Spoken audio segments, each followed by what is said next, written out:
Alright, what's up? We're reading some Attack on Titan, chapter 113, Violence. Things have been pretty crazy in the last few chapters. Eren has confronted Mikasa and Armin, the original trio, our three main heroes, at odds with each other. Some really disturbing revelations about the Ackerman clan and Mikasa having kind of a brainwashing program that's been engaged. Um, Eren talking at length about the idea that he is free now, that no one is manipulating him anymore, that he's just making decisions on his own. Those decisions seeming to be that he's teaming up with his brother Zeke.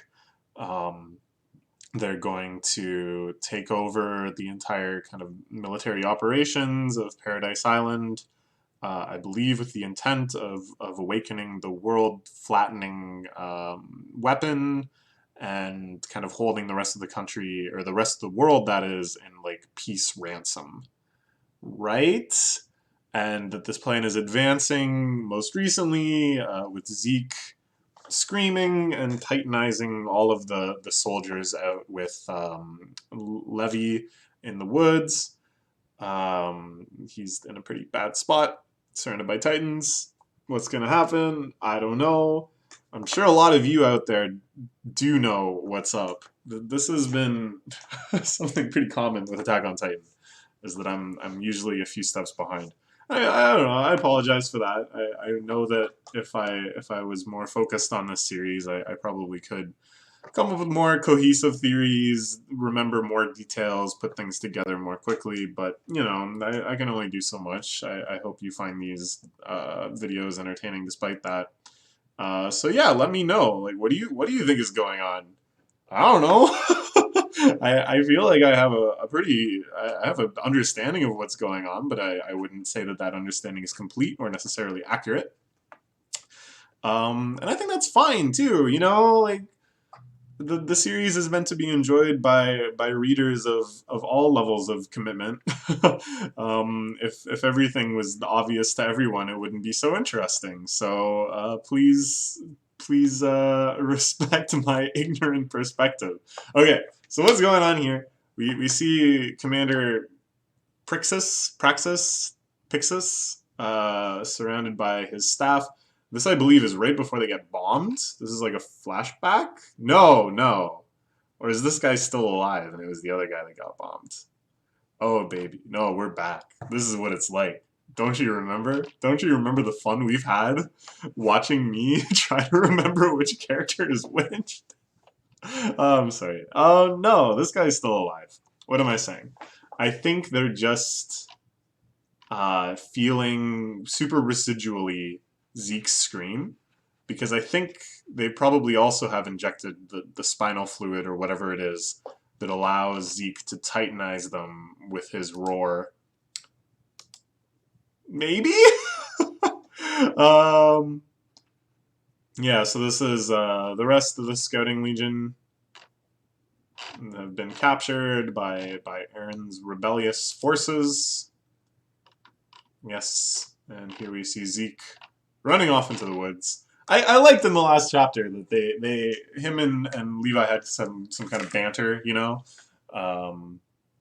that it kind of seemed like one of those relationships where like, ooh, each of them thinks they're in control, but they really suspect that they are secretly in control, and they've got all these schemes and machinations and stuff. But then the climax was that Zeke literally just got up and ran off yelling really loud. That was his like big decisive plan. It just doesn't have the sophistication. Remember the kind and compassionate commander. Criminal size, they're still your innocent little subordinates. Oh, that's so cruel. To make him now have to wantonly slaughter his previous troops, the people that gave their utmost loyalty to him. Now he just has to completely massacre. You wouldn't dare kill them now, would you? No, I think he dare. I think when it's in this situation, he knows there's no other option. And he's thinking back. It was the wine. The wine with the spinal fluid. Some of the younger lot of the Survey Corps.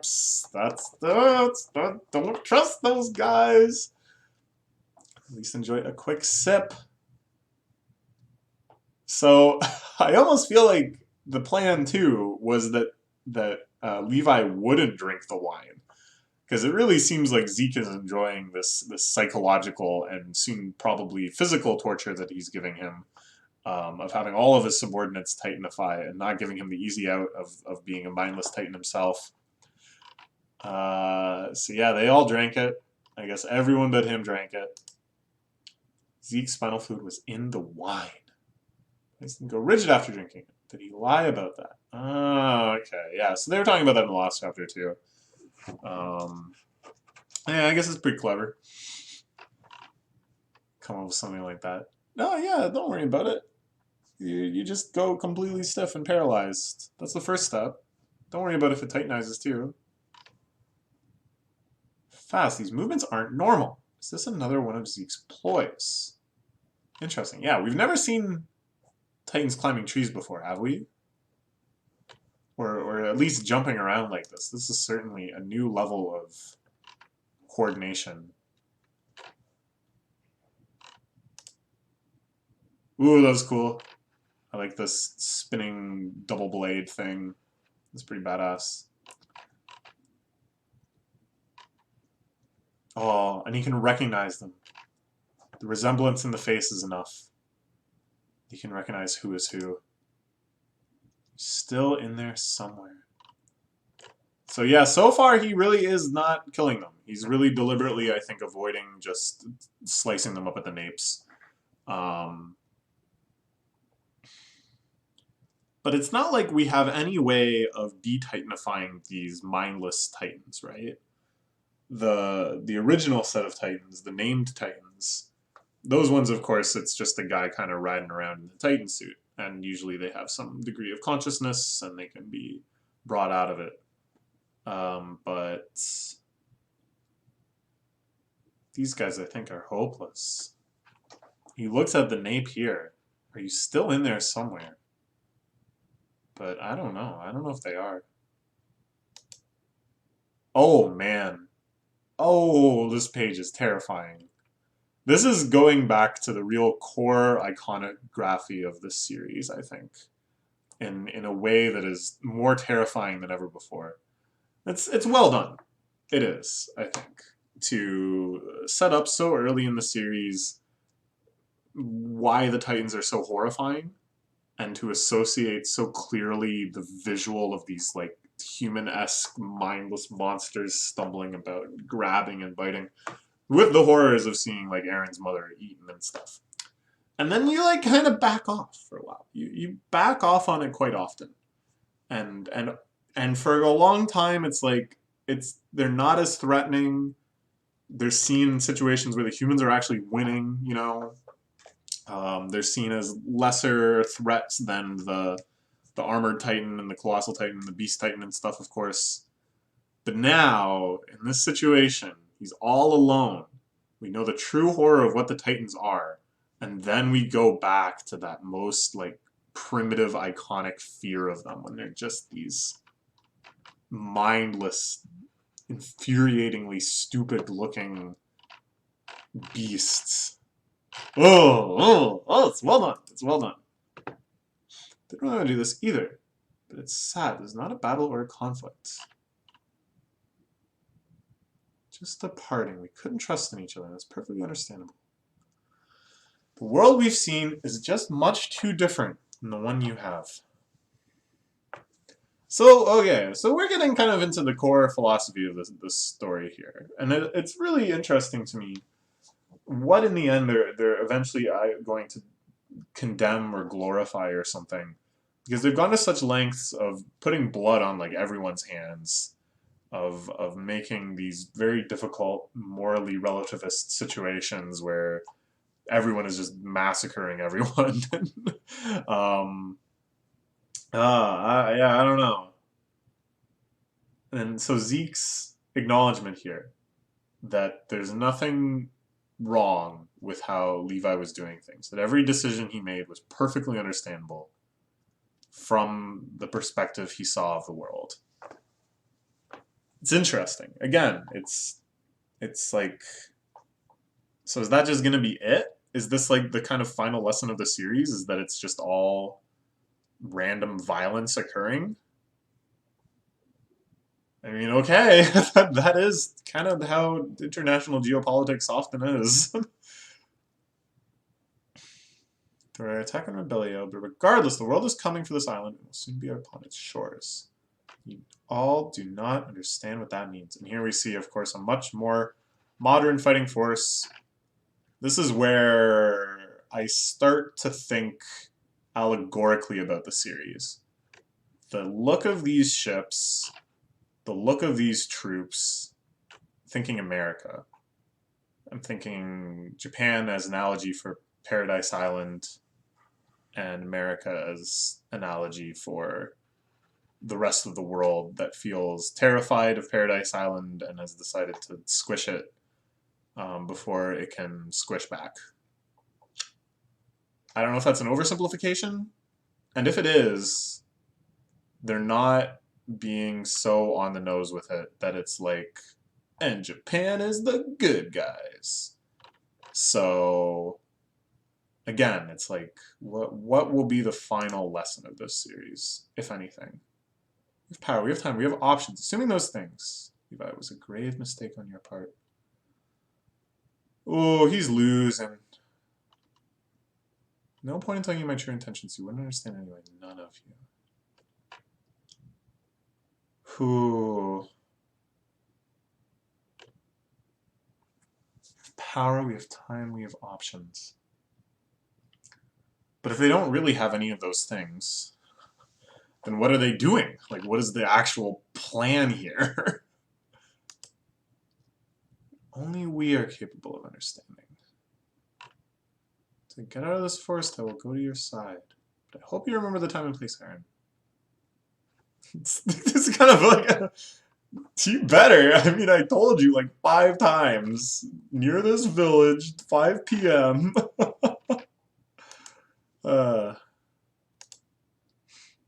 Oh, he's not done yet. I shouldn't have written him off. They're not going to off-screen him. I still feel like the death flags are flying for our boy. But you see here, he's just slaughtering the Titans. He just one-shots this guy. This goofing little mofo back here. So I believe the lesson is that he kind of has lost a bit of his innocence too. That while Zeke is saying you were too optimistic, you thought you had options, you thought you had time to do this properly, you thought you had the power in this situation, you were gravely mistaken. And right as he's saying that, he's kind of coming to terms with the fact that it's like, no, this isn't going to work out the way I hope it will. Instead, I just have to live. Yeah, he's like covered in blood. Okay, what? So, is there a reason that Zeke can't Titanify himself? Why can't he just go beast mode? Is there a reason? I kind of feel like there is a reason that I forgot about. Like during Aaron's attack, when at first it seemed like Zeke died, did something like happen? I don't know. You gotta fill me in here, because otherwise, I'm not sure why he's still in puny little human mode when the strongestest man alive is swinging around, killing his little bodyguard platoon thing here. Oh, okay, all right, never mind. So he just didn't want to. I guess he doesn't feel like playing the sort of trump card yet. So Zeke Titanifies. The Beast Titan in full force. Rips apart this other Titan for some reason. Oh, looking for Levy. Oh, I see. Okay. Oh, God. Oh, ew. Oh, I see why he did it. He just wants to use the brain shrapnel. Oldest trick in the book. Brain shrapnel. You crush up the skull and throw it. That was a cool shot, even though it's like so gross. The perspective of the shot is really cool. I'm into that. See, they're Titan. What happened to your precious little subordinates? Don't tell me you killed them. How cruel, poor things. Well, yeah, you know that's what he did. You know a man covered in that much blood is the one that's been doing the killing rather than being killed. If he's still swinging around like sword Tarzan. Ooh! He did a little ninjutsu here. The log substitution. Very clever. Quite a contrast from your calm book reading demeanor. Alright, this is actually pretty satisfying. I gotta say. I don't even know whose side I'm on anymore. I'm a little too confused as to everyone's true intentions to say that I'm taking a side at any point. But it sure feels good to see Levi putting pressure on Zeke. For so long, the Beast Titan has been his major antagonist, has slaughtered so many of his dearest friends. And now it's just like, haha, fuck you. That was a grave mistake on your part. Ooh, you thought you could run away from me? It's because you turned my subordinates into Titan and I would hesitate to kill them? I mean, he did hesitate, but he still killed them. He surely did. The allies we've killed until now? Bet you don't. I like this too. The broccoli attack. Doesn't this look like broccoli? This looks like broccoli raining down. But it's very clever. Again, this is the sort of stuff I really like from Attack on Titan. Like, just straight up Titan fight in action with good kind of environmental tactics. Really good use of the 3D maneuvering gear and stuff. Zeke does a crazy X-blade swipe attack like Yotsuba does to Yanda, remember? Yeah. Ooh! But is Zeke even aware of the new weapon? The crazy spear gun attack. So I was wrong, man. The death flags were all on the other side. But maybe I'm calling it too quick again. The spear is jutting right in to the what's that thing called? The entry plug? Is there a name for it? For some reason I thought there was like a name for the little area that the guy goes in when they Titanify, but maybe I'm just making that up. You know, the entry plug though. These things explode too? So that might just be GG? You piss-smelling, disgusting ass, fugly piece of shit. Foo. So again, I'm not really willing to call it whether or not who is supposed to be the good guy or bad guy here. But when they go that hard, you piss-smelling, disgusting ass, fugly. I would be very interested to know what word Mangastream translated fugly as. Mangastream, of course, definitely one of the more liberal translators when it comes, especially to like swearing and insults and stuff, but I think here they get it across quite nicely. This is, no way this isn't meant to be satisfying. No way this isn't meant to be totally cathartic for everyone who is on Team Human in the whole Levi versus Beast Titan feud. No? Am I wrong? Because I feel pretty satisfied. I feel a good cathartic release from this. Even though it is a pretty gross picture. Alright, I won't kill you! Are you sure you didn't? Because that's not what an alive person looks like to me. And I know Titans can regenerate and stuff. But this person is missing a lot of like the breathing and heart beating stuff. Kind of just seems to be spilling out of him there. It's not really how the body works. But okay, alright. I'm not going to kill him yet. Alright, meanwhile, we're back in the city. Zachary's been murdered. State of affairs within the government. Army. Blah, blah, blah, blah, blah. Nothing else to do with regarding some training. Okay, we're back in more training. Men of a Titan invasion. So this is really full circle type stuff. This is the same sort of training that we saw right back at the start of the series. When our guys were coming through. It seems like they're really landing this idea of cyclicness, I think expressed so beautifully in that chapter with Reiner's perspective, you know? And he's just thinking of that legacy of violence that he's become a part of. Exquisite. And I think anything in general that can kind of convey a good sense of like cyclicness, where it's not really on the nose beating you over the head with it, but it's just that kind of haunting feeling of like, oh man, like nothing has changed. All the suffering we've seen people go through, other people are going to go through too. That kind of thing. That's good storytelling. And we still haven't resolved, like, is there going to be some sort of crazy time loop shenanigans? Like, during the flashback when they were like, don't forget about Mikasa and Armin. What was up with that? So, I don't know. It could be more than a theme. It could be some ontological reality of the series. So look at the names of Titans. Our enemies that are humans beyond the walls now, not Titans. Training more with guns, we need Aldean army. Times have changed, doesn't he get that? Interesting. So things have changed. It's not a total resurgence. Oh, we got some new character here. Some new named character. Sudama, who's for the Jaeger faction, for the rebellion and Aaron's insistence on doing his own way. Hoping that Aaron Jaeger will take the reins and lead Aldia. A great leader capable of making the harsh decisions. He overhears this. This poor old man. He's trying to do right by his country. Oh, meanwhile, okay. So this is part of the Jaeger alliance, coming in with Honge, who's getting an android in chains. Taking over control of this branch, what you call the Jaeger faction. Hey, the guy got his wish.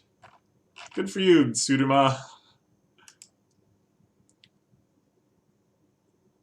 Can't even point a gun straight at us. No one's gonna listen to a piss-pass Brant. Like, ooh, shoot your legs first. He's actually trying to shoot his legs. This totally looks like an intimidation shot, but I guess he just missed. It's kind of brutal. Nothing from you. We have no use for a hard-headed old man like you. This is pretty smart. I think this is the way to do it if you're going to make a military rebellion. You got to scoop the troops. You got to get the kids when they're young. Hit them on the ideological level. Fight not for the sake of this old decrepit army system, but for the people and communities living on this brilliant island. We will surely be overrun by the world outside. So again, my mind kind of drifts to a territory of an analogy, of this being all some extended metaphor of Japan. So is this saying the Japanese self-defense force is out of date? It's too just set in its ways. It's totally lost what it means to actually be the standing army of Japan. Something like that, maybe. But again, we're not necessarily being told that this is right or good. Who are you? We choose to stand with us and our leader, Aaron Jaeger, for the future. Stay here and wait your doom along with Keith's shadows and his old-fashioned customs. Guys, stepping forward. Let's test that resolve. Beat shadows until he's fully incapable of standing. Oh, God, am I going to really have to watch some young upstart assholes beat the crap out of an old man? An old man whom, in many ways, isn't like a super sympathetic character to me. But they've done a really good job drawing the sadness of his eyes. There's a few shots here. There was one earlier that really stuck out to me, where he overhears them talking. This bottom left panel. Looks so friggin' sad, man. It hurts. It hurts to see someone look that sad. And now I'm going to have to watch him get the poop beat out of him. Textbook example of a vice we must weed out of our ranks. Capable of doing this, we thrown into the dungeons. It's just a flock of chicks. I can handle them. Okay, no. No, you can't. Alright. So I guess they were doing this to pick up a more substantial platoon. to go meet Zeke because they know that there's a bunch of soldiers stationed out with Zeke, and they're bringing these guys to fight him. Let's go. Meanwhile, Armin and Mikasa in prison, along with a lot of the other OG Scouting Legion people. Eren looks out a window, looking hella depressed, as always. Heavy. Heavy stuff.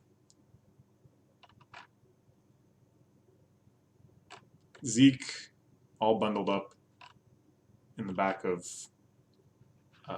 Levi's wagon with what looks like a noose or something around his neck. Wire connected to the Thunder Fuse's spear is tied around your neck. Oh, that's clever. That's clever. So he can't even titanify. The moment he begins titanifying, I'm sure it would pull the string. One wrong move and your stomach explodes. It doesn't bleed a bit. It'll at least split you in half. Yeah, okay. That's an effective threat. That's a pretty grotesque image, and we are going to move right along.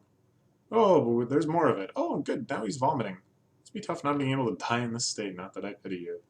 What a beautiful shot, too. What a beautiful sunset. The cart merrily bouncing along the fields. The horses don't know what's up. The horses don't know there's a man being tortured in the back. Just like, yeehaw, what a great ride. The wind is so nice right now. Isn't that right, buddy? Yeah, this is the best. What's that noise back there? Ah, who cares? They must be partying. I know I would be. Oh, Lord. Oh, what a depressing series.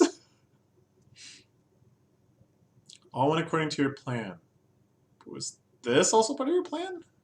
Bawling in pain here, lying in your own vomit? Jesus Christ. It's just slicing them up. The glasses, where are they?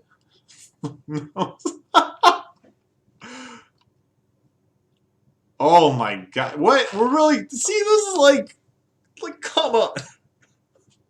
You really want to now hit us with the Zeke flashback of the parents that he betrayed, living in the ghetto, playing catch with his dad.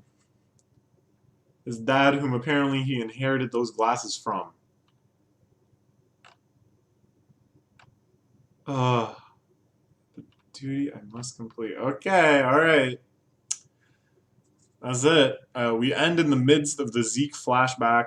We're going to see now his origins, the reason for his many, many layers of betrayal and double agenting and triple agenting and stuff. I guess that's what's going to happen next. All in order for us to be robbed of the catharsis that we briefly had. That in all of this moral ambiguity, I finally had a moment of genuine catharsis as Levi insulted and beat the poop out of this old man. Later, of course, I felt a little bad as I saw another old man get the poop beaten out of him. And now I assume they're going to just make me feel like really terrible. But you know, for a while there, I felt, I was like, yeah, get him.